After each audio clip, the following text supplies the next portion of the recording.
we think the Venezuelan revolution should follow, and what will happen with the role of the ruling class and so on. And I will say that's a very accurate prediction of the way things developed in the following 10 or 15. Wait, what did you watch on YouTube? Your conversation with him.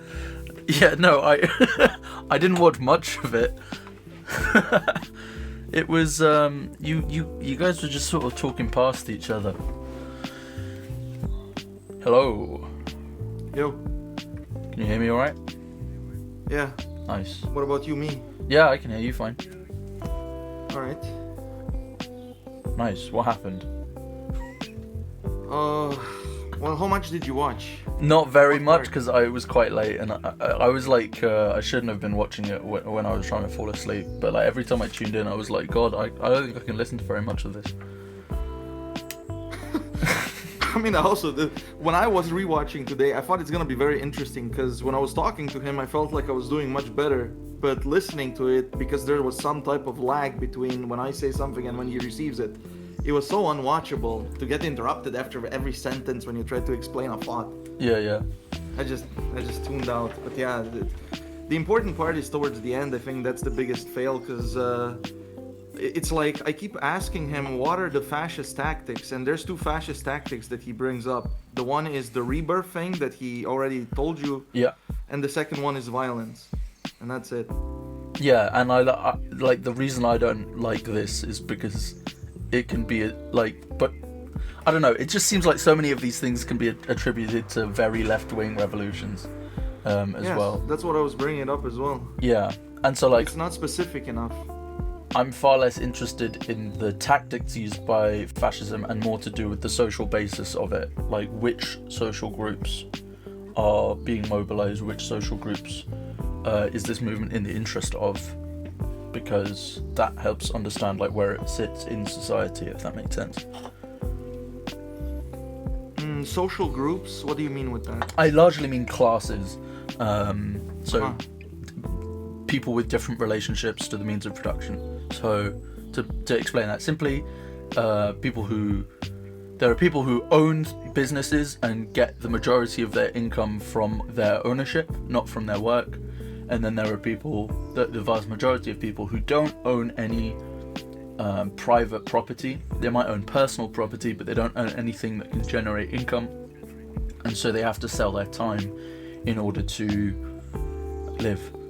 And those are workers. And so the central idea of Marxism is that those different relationships to the economy as a whole determine a large part of what is in your interest, and different classes in society have like mutually opposing interests. Landlords want rent to go up, renters want rent to go down, that sort of stuff. I agree with that. Well, I don't agree with the personal and private. This is communist language. But my question was, if we're talking about fascism, right? Because I also don't have like a clear definition. But sure. The question was in relation like, if there was a fascist uprising happening, what would be some things that you would be watching out for that would be an indicator of, this group is fascist? Sure. Would you like me to answer that? Yeah. Yeah, we'd say intimidation of minorities and like pogroms, basically. We're starting to see those in the UK where like people will get upset about a rape that's happened, but they'll have absolutely no idea who did it, and they'll just assume Muslims did it, and then they'll just go through a tirade through like Muslim areas, smashing shit up and burning stuff. We're going to see more and more of that. Do they actually go through Muslim areas and burn stuff?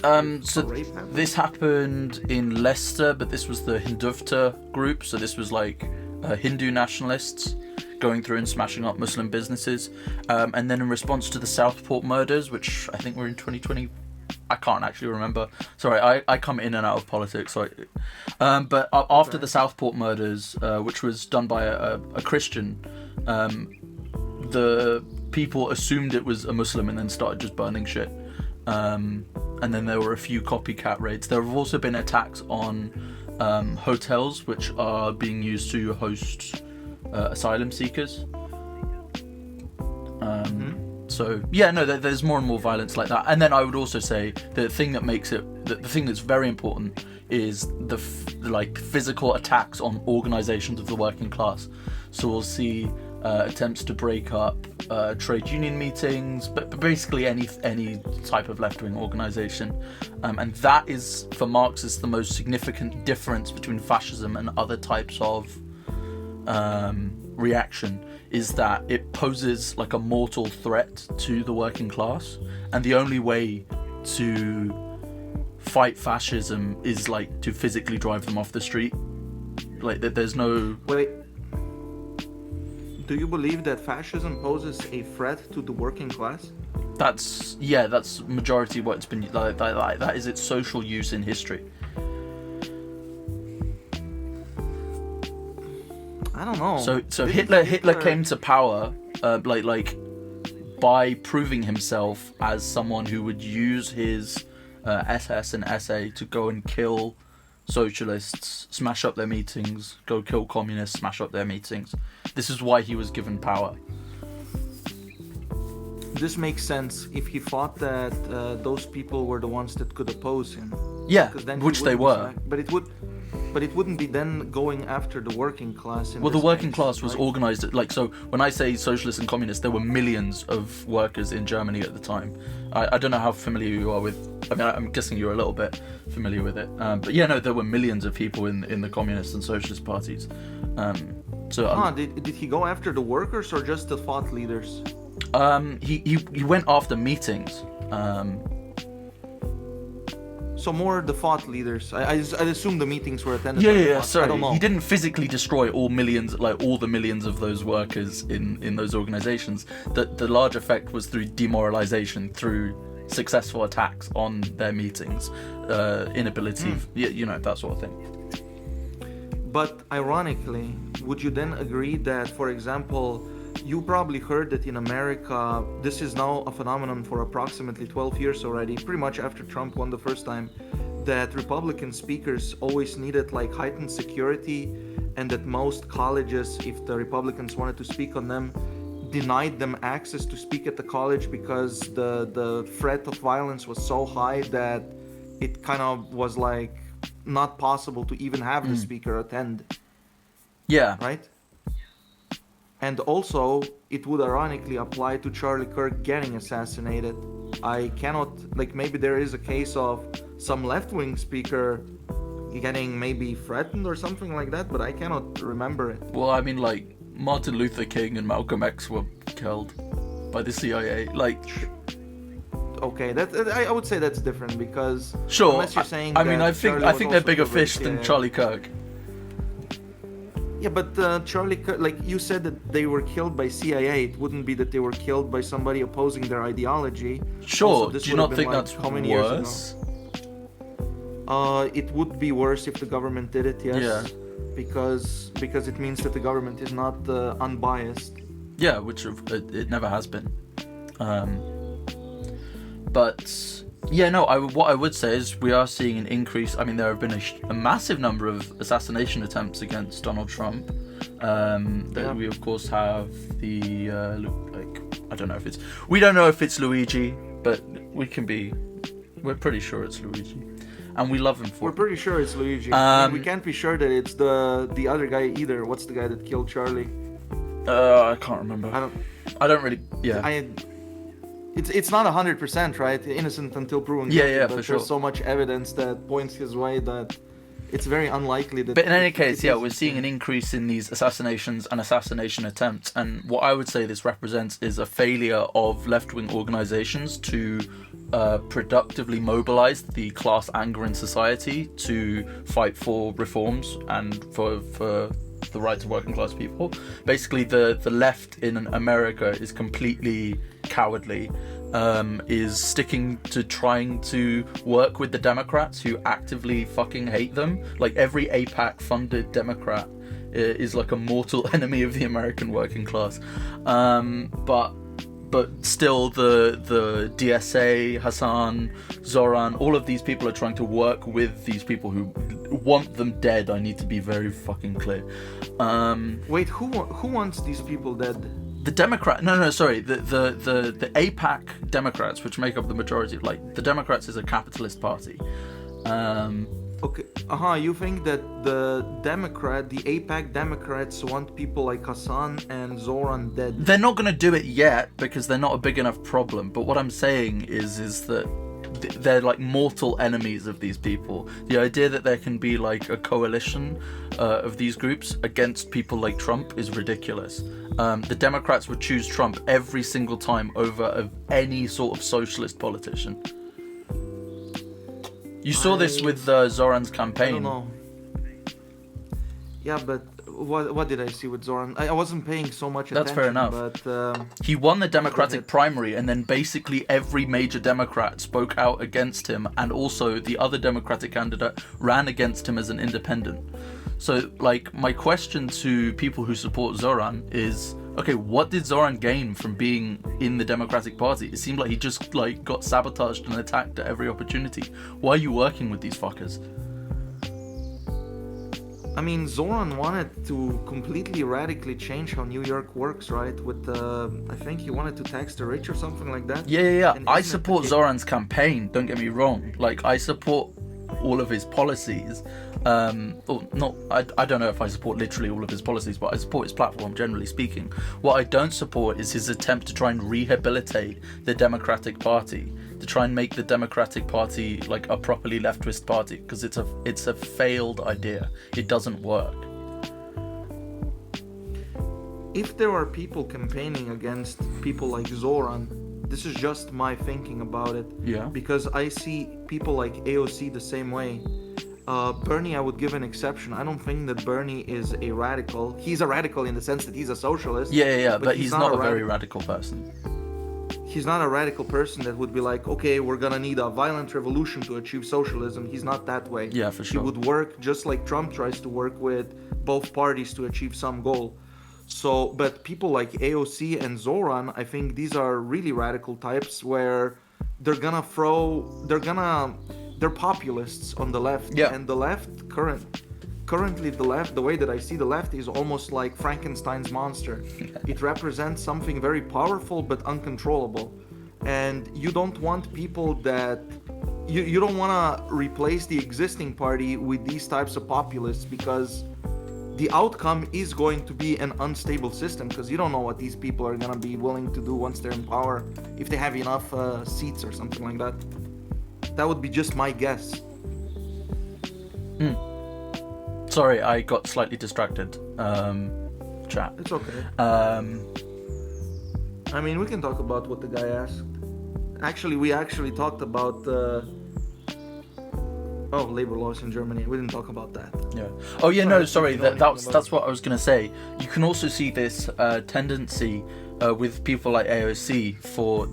She's not pulling, or like, she's also been pulled right by the Democratic Party. She's voted against the train union. She's voted, like, she has not a great. Whoa! Is that chap? That's awesome. Vegan sausage rolls. I love vegan sausage rolls. Sorry, I just got a 33 viewer raid. What the fuck? That's crazy. What the hell? What the hell? Let's You're more go. popular than you knew. Right. Yeah. No. What I was saying is, like, yeah. I think I finished my thought. Basically, when individual left-wing people go into the Democratic Party to try and like move the Democrats left, what happens more often is that they get pulled right. They get pushed by events. They get pushed by the massive influence that's on them. Like in the UK, we literally have people called party whips who go around Parliament making sure everyone will vote the correct way.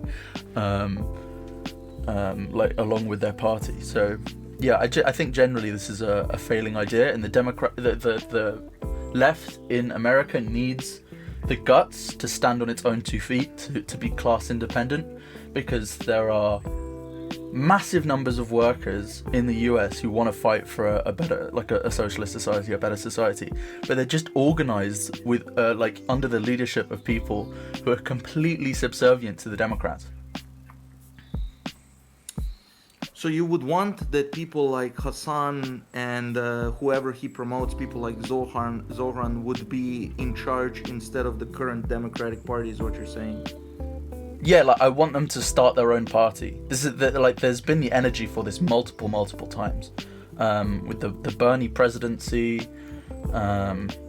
Yeah, so that's what I think. That would be very honestly.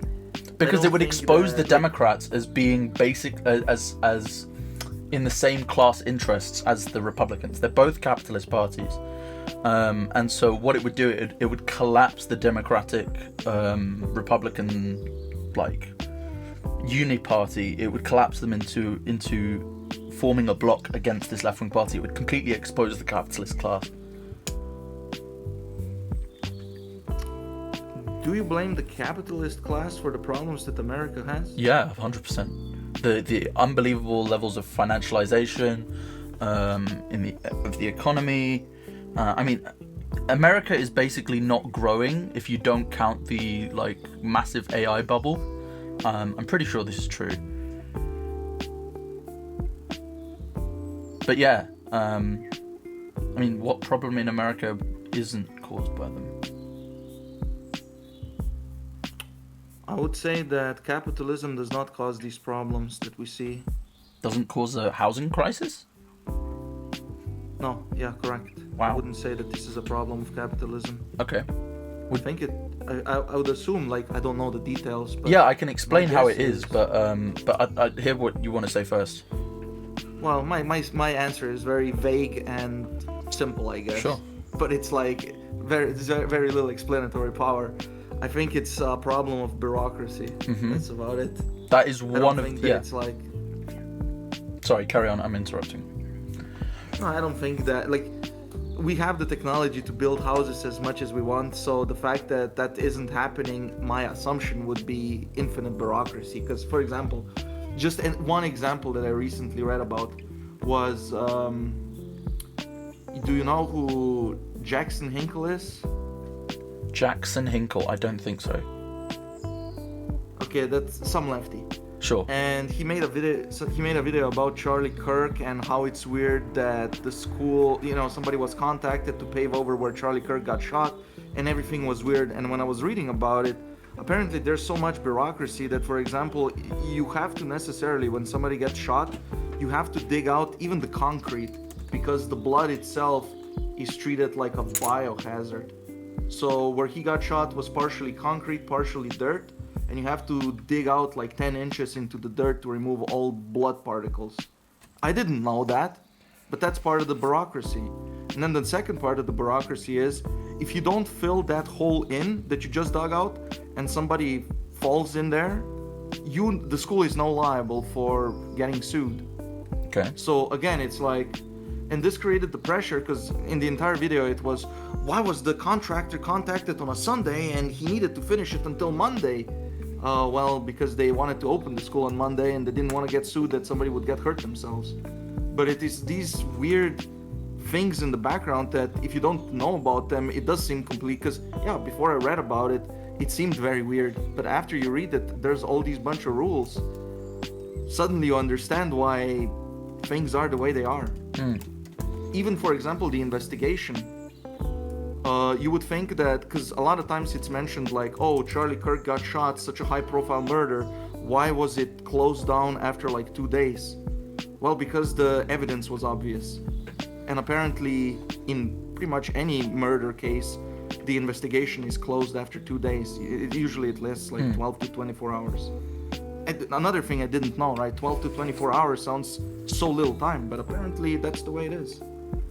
So I would say there's definitely a massive problem with bureaucratization in basically all countries, and this trend will increase as the capitalist crisis. Not in China.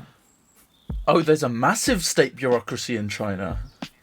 You think so? Yeah. I feel like in China, Absolutely. Okay, I don't know. I thought that's like the I would general. assume that in China, I would just assume that the leader says there, build me a hospital, and they built one. They don't even ask questions. Oh, sure. So Just do it. what you mean by bureaucratization is like, okay, sure. But what can I try and explain, like from a Marxist perspective, why capitalism routinely goes into these like economic crises, like booms and busts, crashes, and Are you gonna say because it leads into a monopoly that then creates a crush or something like that? No, Crush. I'll do my best. So, Marxism starts from the idea that all value in society comes from labor, comes from work, right? We take things that have that I disagree with that already. Sure. But okay, continue. Yeah, I just sure. wanted to make Yeah, no, that's fine. We can go through this afterwards. So yeah, they produce the commodities in society. They produce all of this stuff, but they can't get paid the entire value of what they create, right? Because they made it using stuff that was owned by a capitalist. And that capitalist has to extract some profit from this process, and this is what we call exploitation. So this is where the capitalist receives value in the form of work, but they don't pay the entire amount back. Now, when this happens on a broad economic scale, because it's important to remember that the working class buy the majority of commodities. Capitalists might, like, if they have 100 times the amount of money as a worker, they're not going to buy 100 times as much toilet paper, for example, right? That's true, but they might buy a ship, which is going to create a lot of different jobs to even build a ship that otherwise wouldn't exist there. For sure, but in general, capitalists spend a smaller proportion of their money on commodities. Yeah? Yeah, because they invested. Yeah, exactly. Yeah. I'm not saying that. So, but what I'm saying is that all of these commodities get produced, and then the workers who made them don't receive the full amount of the value that they produced. So what that means is they can't buy back all of these commodities, so that there is an overproduction in society, right? So capitalist society produce it because individual producers don't check how much they need to make and make exactly that amount. They produce as much as possible to sell as much as possible on the open market, right? So what happens is that more and more commodities get produced than are able to be sold, and eventually the market essentially realizes that there's a massive oversupply of commodities, and the value of that commodity plummets. People get laid off work because capitalists in those industries need to lay people off because it's no longer profitable. And so this is why these cycles of boom and bust get reproduced under capitalism. The housing crisis was just a trigger point for one of those crises. Wasn't the housing crisis due to bad loans being given to people? Yeah, so there are a few ways that the capitalist system can overcome this problem of people can't buy everything that they need to. One way is through expanding the market, and they do this through imperialism, through basically creating markets in other countries that people can buy from. This is why capitalism always leads to war, is because different capitalist countries need to dominate as much of the world as possible. The other way that they do that is by extending credit to the working class so that they can buy things before they actually have the money to do so. That's basically what you saw with the housing market. Just a second. Yep. Just a second. I don't know if I understood correctly. Did you just say that when you said imperialism, you meant if I have a firm in my country and I sell into another country? Did you mean that? I mean exporting capital to create new workers in other countries, usually at lower prices, because. So I'm talking about investing in other countries. That's gonna lead into a war. Huh? And that's gonna lead into a war? So different. Exporting Yeah. So it starts off just companies go out and they. Companies from countries go out and invest in other countries to.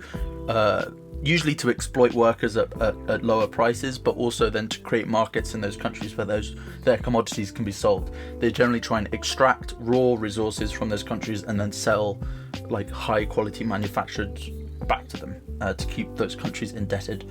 But what happens is eventually the whole world gets divided up into different imperialist powers. We saw this before World War One, where basically it was the scramble for Africa, and Africa was completely carved up. Asia was completely carved up among the different imperialist powers. The Netherlands, Britain, France, not really Germany very much by that time.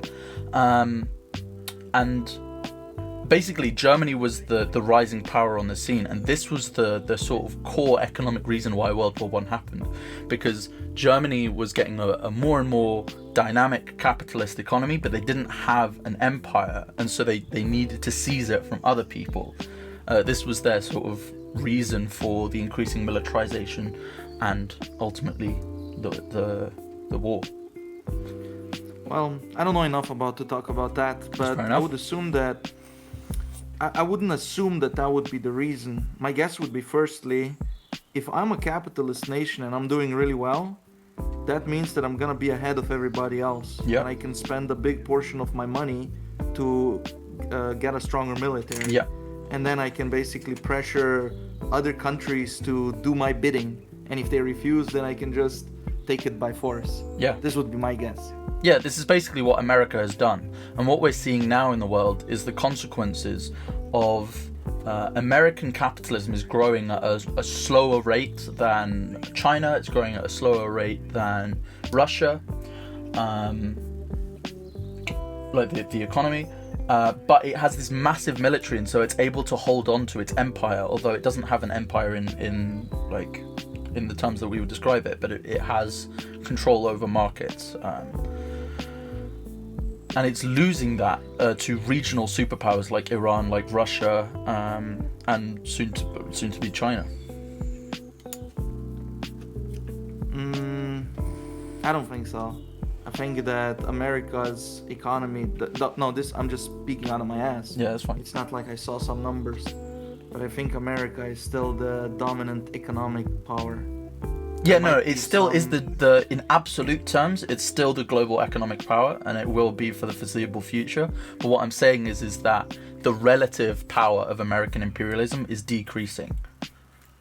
Oh, compared to the past where they were super far ahead. Yeah. Compared to everybody, absolutely.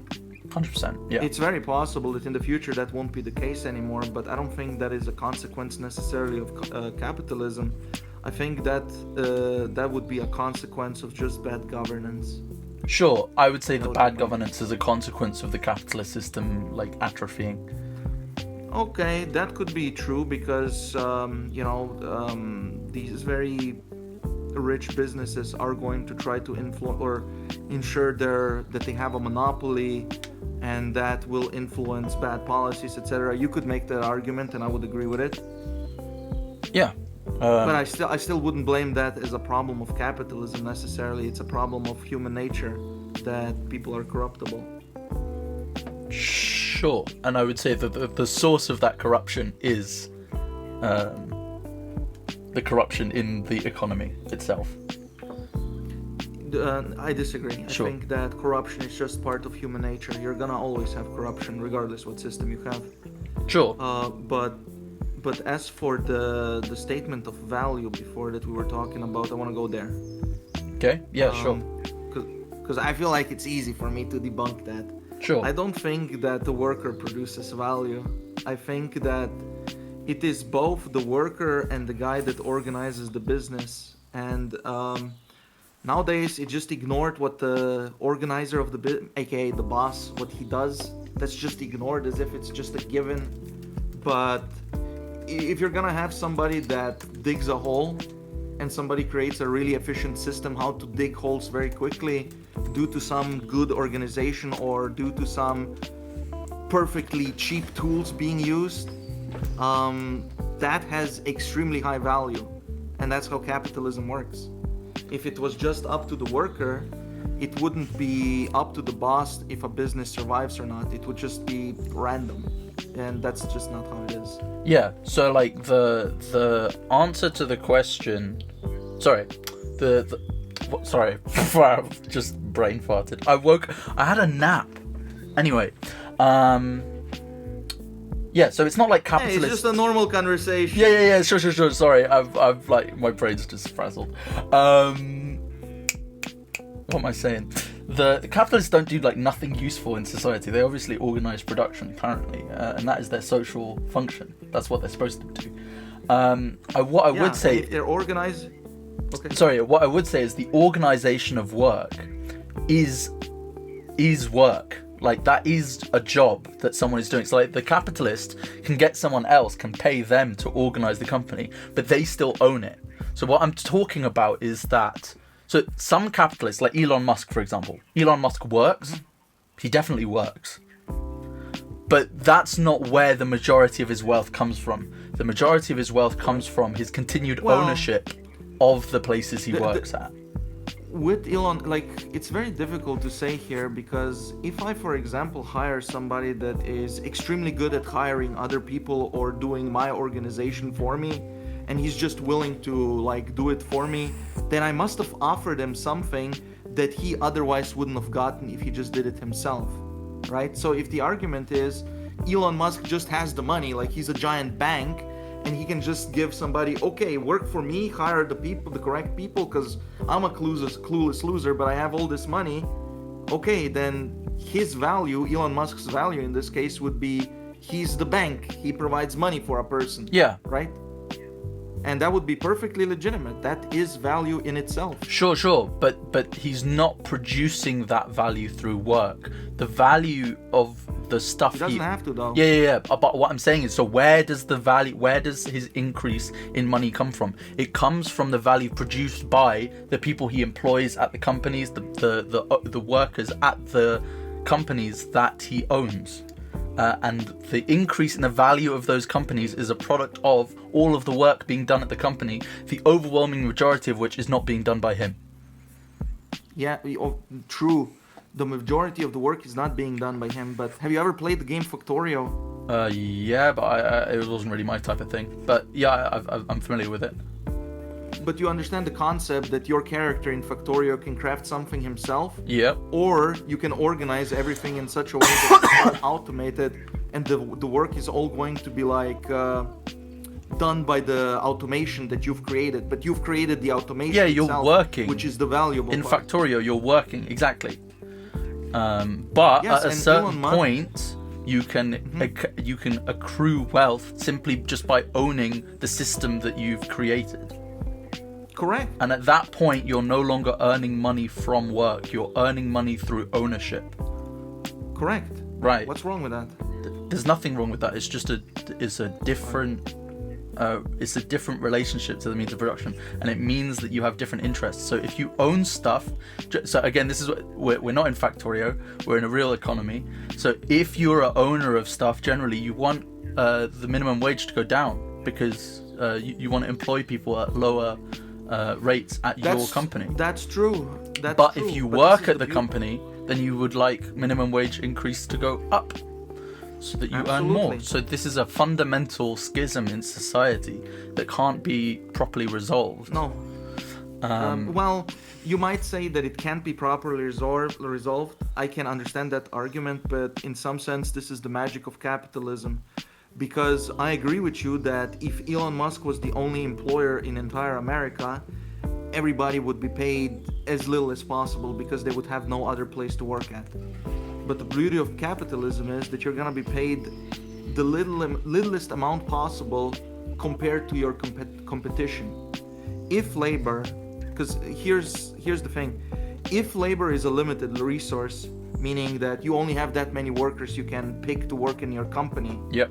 And your company is really well organized and it can produce really a lot of money if you have enough workforce, then you're perfectly willing to pay that workforce more than you would otherwise be willing to pay them if labor was just an infinite resource, aka infinite immigration, right?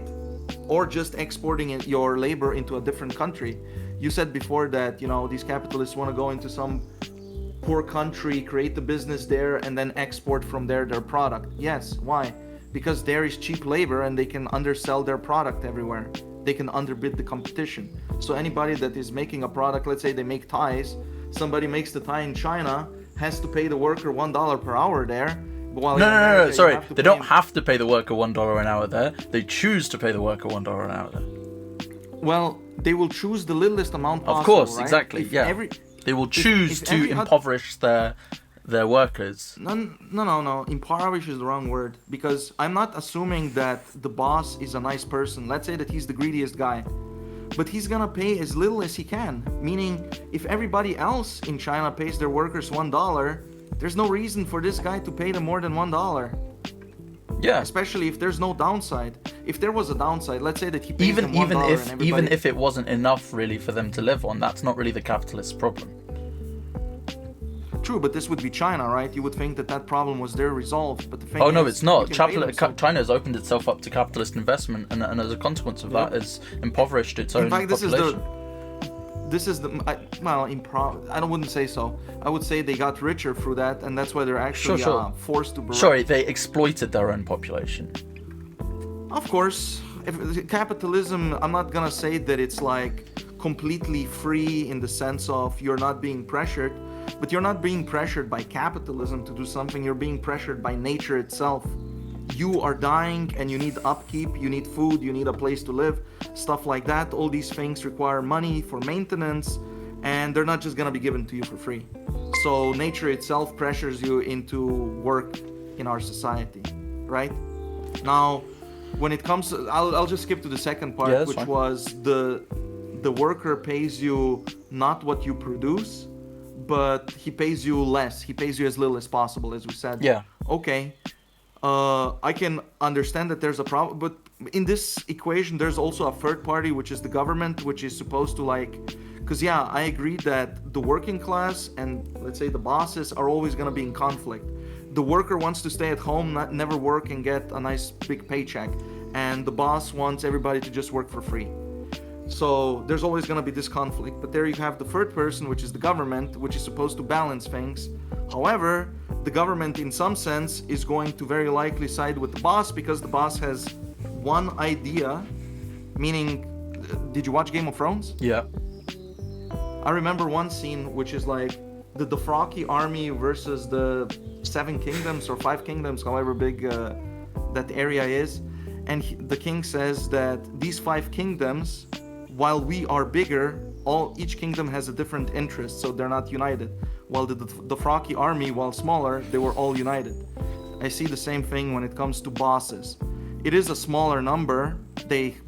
You could argue they hold less power as well, even though they hold more wealth. But if the people united and, let's say, got very angry, money's not gonna save you. Yeah, You're yeah. gonna falter to them. And that's what a revolution But is, and that's what we're fighting for. That's true. That's why the ultimate power is in the humans if they can unite under some ideology. Sure. But until they're united, they don't really hold the power. The power is in the individual that holds a lot of money and has one idea in his head, what he wants. So Sure. the government should be uncorruptible. That's what I'm saying, right? In like a utopia type of system, the government is uncorruptible. All the politicians work like almost like robots. They don't side with one or the other, and they try to uphold a nice balance between both sides. But this isn't the real world. In the real world, I understand bosses are gonna buy off politicians so they can ensure, in some sense, a monopoly. Yeah. And the only way to do away with this system is to do away with the bosses. Well, I disagree. I think that the way that I look at it is, if these bosses create a system that is good enough, it's good enough that these people are not Good enough so for upset who? that they're gonna... For the working class. Sure.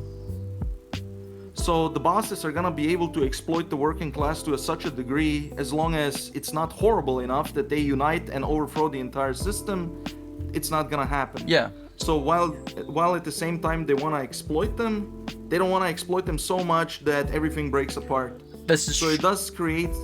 Yeah, sorry, carry on. No, that's all. Yeah. I might let some other people in just because I think there's some other people who want to talk. Okay. But I think to finish off, what I'm saying is so you know how I explained to you how capitalism like goes into crisis regularly as an organic part of it, right? Because the workers are constantly paid less than they can't buy everything back, and it goes into crisis. We get debt bubbles and property speculation to try and resolve this problem, but it never does. It just creates bigger crises. So what is on the order of the day? We're going to see likely a depression in the next 10 years, or certainly an economic slowdown in the West. What's going to happen is that in order to continue making the same profit that they did in the past, the capitalists are going to have to make severe attacks on the working class in all countries, and this will The only way to fight against this will be socialist revolution. That's the only way to fight against that, a revolution. So it's the only way to deal with the problem once and for all, basically, because otherwise we're going to continually face attacks until the capitalists burn the world because of climate change. Well, it doesn't sound like it's very profitable if the world burns down due to Sure, but in the short term, so capitalists don't look at long-term like profit. They just look at what will make them, the shareholders, the profit they need to see in the next quarter to continue being invested. So the system has this like short-term like this is why all the governments are making idiotic fucking decisions. Is because all of they're being paid off by people who have this like next quarter perspective on the world. They're perfectly happy to see massive numbers of people go unemployed, masses of people starve, if it means that they would agree with that. Continue to hold on to their shareholder profit. Yeah, I would agree with that. That they have a short-hand view of the world. Yeah, this has been a good discussion. We'll probably have more some other time. You want me to leave now? I kind of do, because I think I want to get some other people in. I don't mean to kick you out. It's just I'm kind of excited about all the. I know you've been watching for a while, and I appreciate that. I haven't been watching that long. Well, I mean, you've been watching since basically I started, so I mean that counts. I know it's been like a week. That's one time. Okay, well, talk to you later. Yeah, see ya. All right. We got Dennis and we got Zachap. Is Dennis still here? Hello, can you hear me? Hello. Hello, I have a speech defect and that's why my voice sounds kind of strange. You sound fine, man. Most people. Alright, I'm living in Germany and I'm in college and study economics a lot. Nice. So I have a lot of knowledge about that. Sure. What I want to talk about is you talk about companies and capitalists, the rich people in the US. Yep. I did some research and most of the companies in the USA and probably most of the Western countries in the world, most companies are smaller companies, like 99% of all companies in the US are smaller ones. Only like 21k are large, like Amazon and Samsung, Apple and stuff like that. What I want to talk about is the revolution and the violence, what will happen if the worker class rise up and anything, will destroy the world economy, also will damage it heavily, because the investors, the capitalists, will flee America instantly, if there will be a civil war about that. And because the globalization exists, the companies, the rich ones like Amazon, example, will just stop investing in the countries, will move to Germany, Switzerland, or any Western countries to maintain the companies, because the owners or the investors of Amazon and other companies don't want to lose all the money, because many investors and smaller companies put a lot to offer, like smaller companies, example, with if the company fails, the complete life completely, because they have how do I call it in English? There are like 5 company types. One is the Apple and stuff with the investors. One is what most people have is the single company, where one guy is basically the share owner. Sure. Like Steam example. Yep. And Praise for that, the best capitalist in the world. For that, they risk basically anything. Like this is easy to open up the company, of course, because one single guy. But if you do something wrong or your economy just doesn't work, then you basically lose anything what you have. Like I got that in the economics class about 1 year ago where I joined. They explained that they basically if the company fails and you go into debt with the company, you need to invest your own private life, also like a house and anything, to try to save your company. If you cannot do that, then you will basically lose anything. Sure. Yeah. If I could come back on, sorry, there were 2 points I wanted to come back on, and I've forgotten one of them. Oh yeah. The first one was that the majority of companies in a country being small companies kind of obscures the real situation, which is that the vast majority of the country's economy is controlled by a very small number of companies.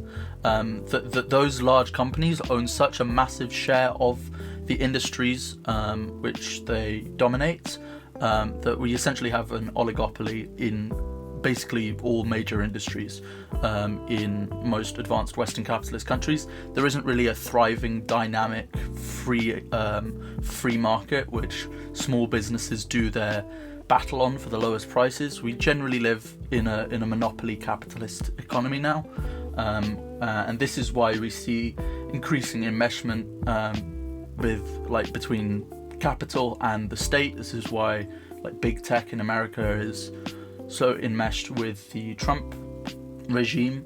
And then the other thing, which is to say that the working class, if the working class seizes power, then the global economy will get completely destroyed because the investment will dry up. The important thing to remember is that the economy is made of physical stuff that can be expropriated and can be run, and can be and the banks can also be nationalized, can also be expropriated, and the massive amounts of money that are just sitting empty, that have been expropriated from the working class in the past, can be used to productively invest in society, but now that the working class runs and controls society, it will be democratically planned rather than done in the interest of profit. And so that means that things will get done that actually need to get done, rather than a bajillion investments in AI that no one cares about.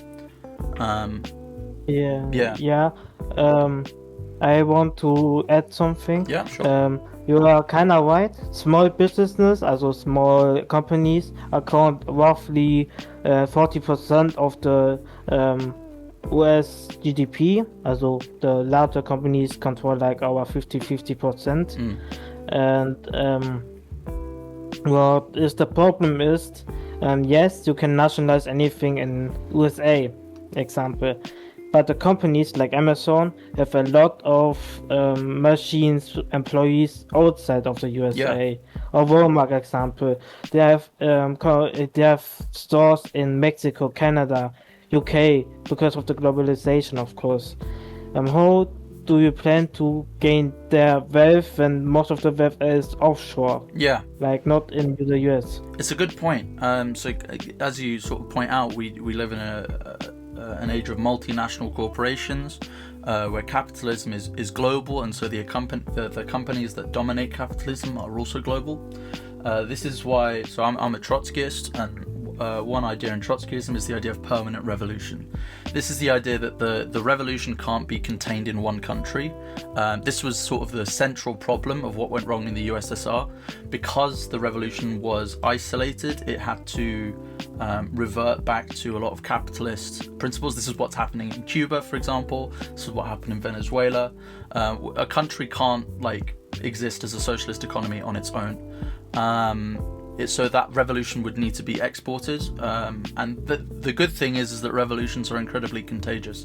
Revolutions spread very quickly around the world as the working class becomes if you think about what an enormous symbol it would be to the working class of the world if in the heart of capitalism the working class overthrew the capitalists. It would be a phenomenal example to the workers all over the world, but that revolution would need to be coordinated, and that's why sort of I'm part of an organisation, and we're an international organisation, and it's so we can coordinate our efforts around the world. All right. What I see the problem is, countries like the USA is divided. Like, the right-wing extremists, MAGA example, are just sometimes, let's say, I talk to both communists, leftists, and the right-wing, both. I watched also one MAGA Twitch streamer, and I find his take interesting. He's against globalism, against many stuff like that. Yeah. And I find that the big problem is that, at least in this era, that you guys can debate completely. Like, we can debate, but like with other leftists and MAGA community and other political parties, you can't. Like, I tried often enough to both MAGA and leftist Twitch streamer, and they ban me because I have a different opinion, and this is just then annoying because you need to talk to someone in a democracy. Yeah. Like, you cannot just go in a single bubble and say, yeah, I won't know this is the law, and the other I don't care, because to us in a democracy it's important to include anyone. And if you don't, then the other group who is isolated become radicalized. That's the big problem then. Yeah. And that is the problem in most Western civilized countries, because Russia also invest a lot into destabilization in the Western countries like Germany. Yeah. They have so-called bot farms. Yep. Also they control many bots. I have even a document from the EU talking about it and a study. And the internet and social media is the perfect ground for manipulation about literally anything. Yeah. Well, I definitely think we need to talk, and that's kind of what I'm. People are on Twitch for different reasons. I know there's a lot of people on. There's a big debate culture. There's a big culture of making the other person look as stupid as possible so that you can look smart. I do a lot of like real life organizing, and so that sort of shit doesn't work in real life. So I'm hoping to inject a little more chill, conversational, educational content. Yeah, because I have a lot of Twitch streamer I saw. By the way, sorry, just to say, I probably want to wind this conversation up because I think there's some other people who want to come in and talk. But carry on and finish what you were saying. Yeah, and a lot of Twitch streamer who just, let's say, insulting anyone at this point. But I know I go to sleep now. Good night. Yeah, good night. It's late to me, so good night. Good night. Yellow. Yeah, what's going on? Thank you for the raid, man. Oh, good. How's it going? How was your stream? I don't know if I'm a trot now. Yeah, I'm a trot. Oh no. I don't have faith in this. So I'm Ancom syndicalist personally. Oh, are you Ancom from the sorry. How did you find me? Did you just see me? I just open up the politics. Oh, hell yeah. Okay, cool. Yeah, you're an Ancom. Okay, cool. It's been a while since I've had a convo with an Ancom. But we have a lot in common. I think this is an important thing we need to stress. It's that Ancom and communists and Trotskyists and Marxists of all kinds have a lot in common, and that needs to be emphasized. But the differences are also important to clear. Yeah. I mean, I just think that, like, I don't know if you're, like, because I came in and then, like, is this trying to be, like, because you just said just a second ago that, like, you're not for debate or whatever, but then, like, kind of wasn't that what I walked in on? Yeah. Like, sometimes conversations turn debatey. I guess I'm trying to get, like, the the philosophy is like, I'm not here to like look smart and make the other person look stupid. If we have a debate, I generally want that to be like an exploration of two different positions in a way that like is actually productive, basically. Yeah. I mean, education is generally the key for me. Yeah. But yeah. Yeah. I would like basically the reason I was like let me jump in because I thought you would have kept the other guy in, so then I could just explain to him like whatever the fuck shit is. But I mean, I just assume that they don't know what a worker cooperative is and that they exist, right? Yeah. Because they were kind of arguing that like a boss is just a totalitarian like they have all the power, whereas like in a worker co-op it'd be like liquid democracy if the CEO was treating the workers wrong, like not paying him enough, and the money was all going to the shareholders, then like they would just fire the cunt. I mean, the workers would be the shareholders as well, but yeah. I was gonna say, like, in general, I'm supportive of the existence of worker co-ops. I think they're like a good example. Yeah. But what I would say is that like they only solve half the problem that the capitalist market is one of the core problems in the capitalist economy, and that needs to be solved through democratic planning. So like I would agree. I would say like it's a stepping stone-ish, but like in regards to presenting someone as like as businesses that are run by workers rather than by bosses. Yeah. Like rather by a capitalist, quote unquote. I think that it's an easy like steel man. Basically, it's not like we're gonna have a worker co-op like society forever. Yeah, no, exactly. Like it's a good example because basically there's this sort of idea that workers are too stupid to run things themselves, and you'd have the janitor deciding where the finances go and all this nonsense. It's like no. Workers can organize themselves. Like they know where their expertise lies. They're not fucking morons. Well, and you were presenting the CEO somewhat as a worker, but I think that, by explaining that the shareholders are part of the ownership as well, and they don't do anything, they're kind of the boss. Yeah, like the CEO is working for the shareholders. In a sense. Yeah, what I was trying to get across is that like our idea of what a capitalist is, and you're basically right. I didn't get this across entirely, but like our idea of a capitalist is like someone who organizes things and does all this stuff, and that's why they earn so much money. It's because they work so hard, and that's why they deserve all this money. And it's like no, the aspects of the thing about you that makes you a capitalist is your ownership of the means of production, is your shareholding in capitalists' firms. Like there's a way to argue, for instance, like about alienation, like humans alienated from nature. So there's a way to argue that there is no nature in order to basically equalize it, right?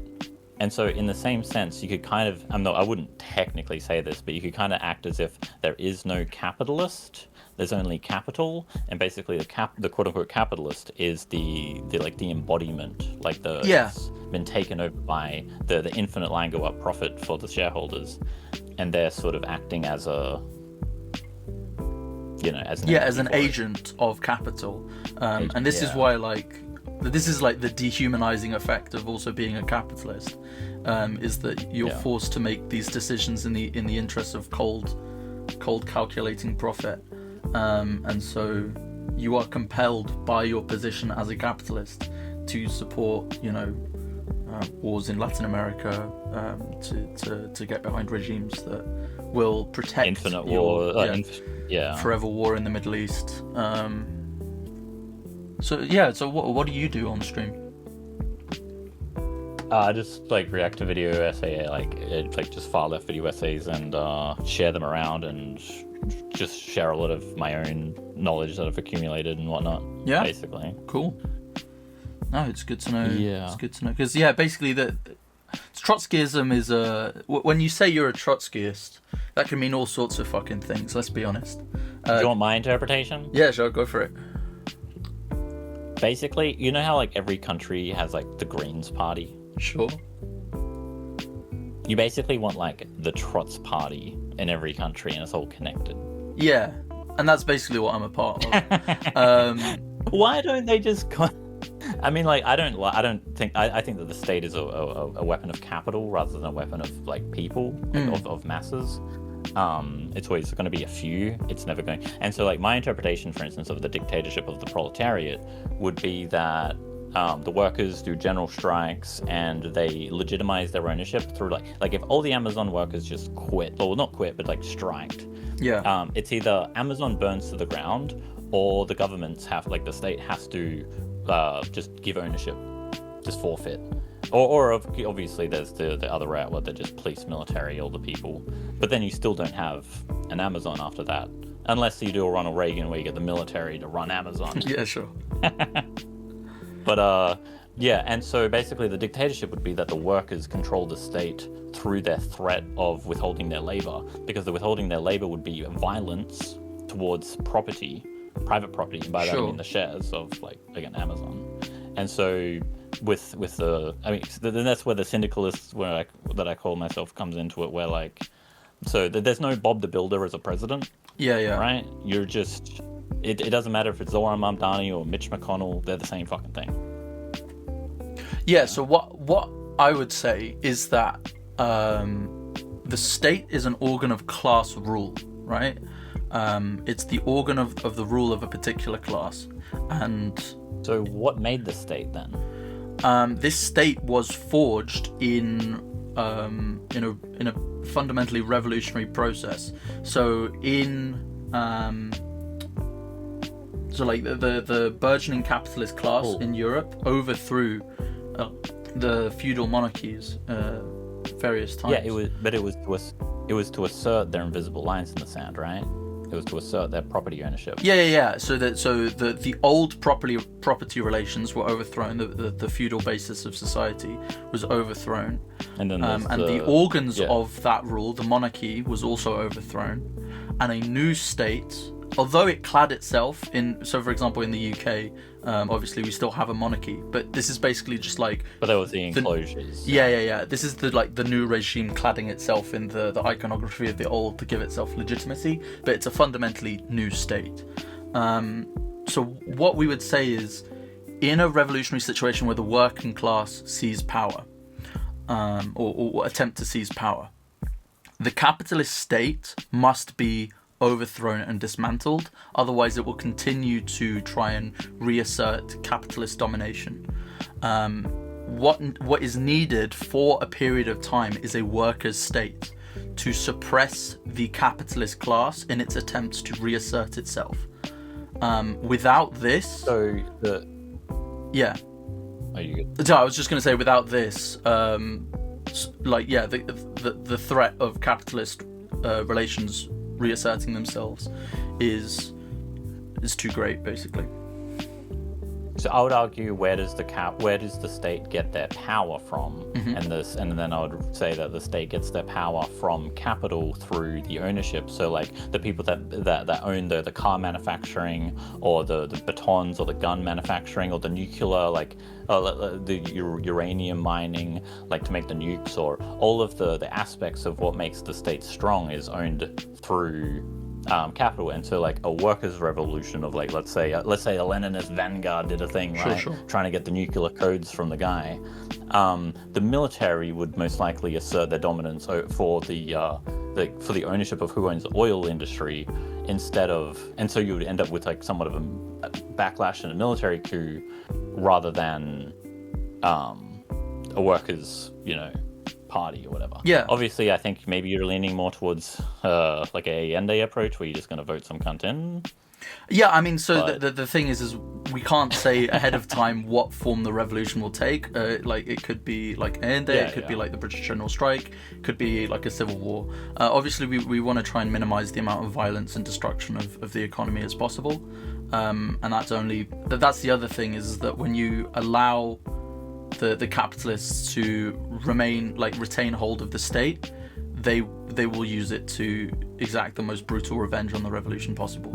On the topic of the military, what you often see in revolutions is the military splitting, because they will be called to basically attack their own countrymen. People in the military did not sign up to attack their own fellow, the people they grew up with, the people that they know. So in general, what happens is a section of the military splits and joins the revolution. A section of the military will just become demoralized and go home, and then a section of the military will remain as loyal defenders of the old regime. The important thing to note. Well, I'd be like, what percentage of the military is like atheist versus Christian though? I'd wonder, because I feel like there's more of like a Christian sort of hegemony within it. I'm guessing you mean in the US? Yeah, I mean, I'm pretty sure it's West, maybe generally. Sure. I'm not too sure about Europe, but in Australia and US at least, maybe Britain. I don't know. And so like I think they're kind of like the civil war within the military is kind of like it's not split up like Iran's is, for instance, right? Iran's has two ideologically somewhat different. Yeah. What I would say Whereas is it's the West has like monoculture, but you go on. Yeah, what I would say is it's like more to do with the class composition of the military. So in the early days of capitalism, the military was more often like the officer class was made up of middle class, like yeomanry. It wasn't made up of workers, but like now the overwhelming majority of society in basically all parts of the world is working class. The military is largely drawn from the working class. Obviously, the tops of the military are still deeply embedded within the elite, but the overwhelming majority of people who are actually on the ground are the friends, sons, daughters of the working class, and if they're called to, violently suppress them, that will be. I think they will. Yeah, no. So if they are, that call will come. What we see in history is in the Russian Revolution. Sorry, this happened in the Russian Revolution, where the soldiers were called to fire on the striking workers, and they instead fired upon their officers. But you don't have as much, I don't think, of a monolithic, like technologically propagandized, like scale of, I don't even know what you'd call it way back then, right? Sure. Like maybe they've been reading multiple newspaper sources, whereas all the military right now, they've been watching Fox News and shit. Sure, I guess what I'm saying is like, I don't think there's any well, there is certainly propaganda that could make you fire upon people that you grew up with, but what I mean is that is the order to fire on people you grew up with is a far more transformative influence on the consciousness of soldiers than any sort of Fox News propaganda could be. Well, I think that like the military, Western military generally is like ready to shoot boats into the ocean and sink them into eternally, and like, but I don't know. I understand it's like, oh, it's your own countrymen though, but I think that they've just cut themselves off, like in the fascistic sense, to which they would. But yeah, I mean, it's possible. And then the other thing is that we're not actually like the main weapon of the working class is the general strike, as you pointed out. It's not in physically destroying every member of the military. It's by making it impossible for the military to move about effectively through blockades, through industrial sabotage. This is the main way that the old regime will be toppled. Well, that's the situation though in regards to like politicians in the state though, right? Is that the working class, like the topic of the ideology of the working class, unless you're like dealing with manipulating the school curriculum, is the state has no relation to it really, because the state's just going to perpetuate capital ownership ideology, like ideological state apparatus, Althusser. Sorry, I may have lost what you were saying. I think I read chat. Oh, so do you know of Althusser? I've heard of him. I've not read him really. Okay, but basically, the state's ideology isn't just repressive with the police and the military and whatnot, but it's also within the family and the school, for sure, and the church and it's basically Gramsci's take as well, in some sense, but leveled up. But you probably know Gramsci. I don't know. Yeah. I think I'm more familiar with cultural Gramsci. hegemony. I think I have more similarity with Gramsci's position than Althusser's. But it's sort of a similar sort of idea. It's basically an exploration of the superstructure that these extra things that are used. Yeah, I forget what. Wait. Grand, you're next for voice. Yeah. Oh, I don't. I hope not. I don't really want to. Do I want to talk to Grand Designs? He's been in chat. He's been here since the beginning. But man, Lenin was a slave master. okay. Do I want to engage with that? Probably. Wait, are they critiquing Lenin or pro-Lenin? I thought they were pro-Lenin. No, for a they're not second. pro-Lenin. They're not pro-Lenin. Yeah, I'm just not reading it. But I mean, Lenin was pro-Taylorism. Like, I could have my critiques of Lenin, but at the same time, Lenin didn't do what Lenin wrote. So like, that kind of makes me sad. And then like, I think that Marx and Lenin he had tried. different- Yeah, I think he earnestly I think he tried. tried. Yeah, I mean, within the material conditions. And, Yeah. The failure of the Russian Revolution was the failure of the German Revolution, basically. That because the revolution didn't spread throughout Europe, Russia was left completely isolated, and all of the deterioration, the degeneration that happened was a consequence of that primarily. Yeah. But I mean, like Luxembourg would have tried, but like I don't. The thing is, we shouldn't be relying on like great people necessarily. No, like, for sure. But that's never like Yeah. Lenin I do understand at every that. point sort of tried to increase the influence of the masses. I think Grand Designs doesn't know about like what do you call it? Just state capitalism in a sense. Like, Yeah. if you critique, like, well, what's your take? Do you think that USSR was state cap or? So there was a brief period of so the history of the USSR is incredibly contradictory and like fairly complicated, but Yes, that's a yes. yeah, so there was a brief period of time where the state was, so I'm talking about the NEP, was basically trying to stimulate capitalist development in Russia by allowing the peasantry to like return to the old capitalist property relations for a brief period of time. This kind of existed from, I believe, 1924 till 1927, 1928, when there was a massive like 180, and Stalin decided it was time for forced collectivizations, which was a fucking disaster, and basically nationalized, expropriated the wealthy peasantry, but did so in a very brutal, like economically destructive way. Yeah, and I mean, I would just say, like, generally, like, socialism before the 1970s would have just, no matter what, is a bad idea because you're, like, pre-abundance. Like, you're still in scarcity mode because you haven't got the Haber-Bosch shit, you haven't got industrialization. Like, basically, Marx is like, you have to industrialize and then you do a communism or socialism, whatever. But, you didn't have that, so you went from a monarch to a fucking communism. Yeah, and, like, exactly. It's a bit skid. So there was no social basis for socialism. Sorry, there was no economic basis for socialism in Russia pre-World War II, I'd say. But Lenin did admit that they weren't even at the transitionary period. Yeah. Socialism.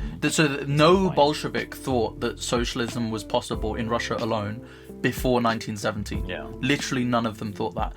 The idea was we need a bourgeois revolution in Russia, and this revolution will stimulate revolution all over Europe, that then maybe we can have some sort of socialism once Germany and France and the UK get involved. But until then, there can be no talk of that.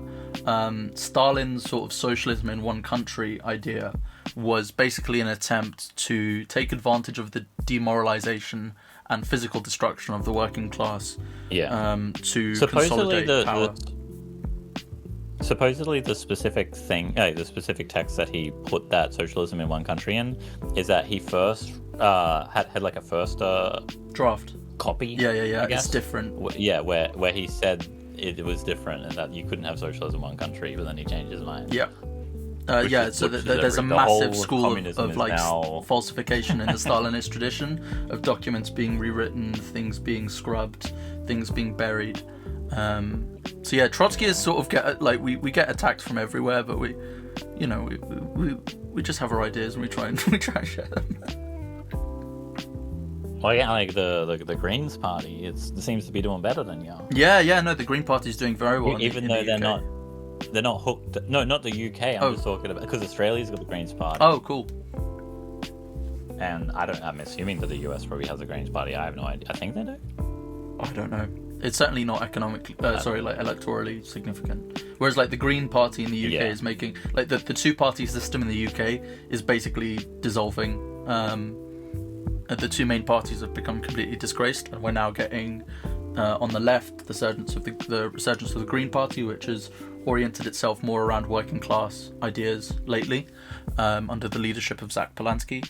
And then on the right, we have Nigel Farage and Reform, who are sort of using anti-immigration rhetoric to try and hide the fact that they're going to make significant attacks on British workers. Are you going to have another, what is it, Battle of Orgreave? And do that one again? I don't know. Was that a battle with fascists? It's like one of the main freaking British, like, I'll put a link in chat. It was like against the coal miners? Yeah. The big coal mining stuff. Yeah, that was basically the last time, like, there was a revolutionary possibility in the UK, and it was defeated. Like, it was because it was the largest union, and if they could crack that, they could crack all the rest, and then they did. Yeah.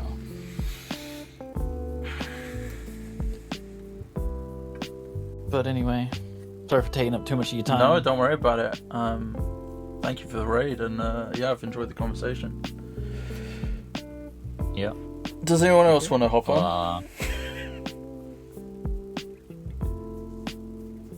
I gotta dip and do my own stuff. All right. I appreciate the chat. Yeah. See you around.